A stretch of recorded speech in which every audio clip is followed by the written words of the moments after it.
So I was out boating the other day, and this trolling motor I made is, the shaft is made out of a shower curtain rod, so it's a thin steel, and you can see how it kinked on me.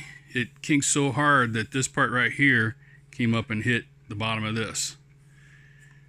So what I was doing was I was doing some it's going that direction. That's how it bent that way. But I was doing figure eights and donuts kind of thing at full speed, and I must have stalled the motor. And when you're going to get a moment of really high amps when that happens, so I suspect that's what happened.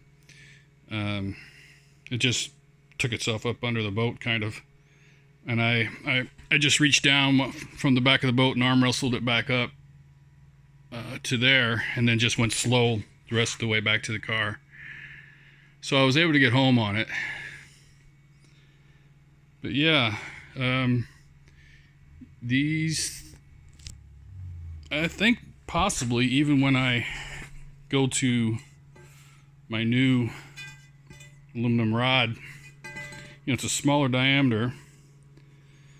I'm worried that it might not hold up.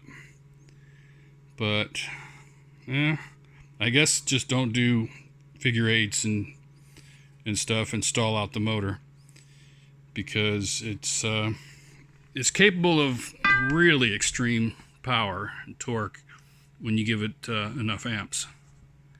And my ESC was, I had the settings up pretty high, so that's probably what happened.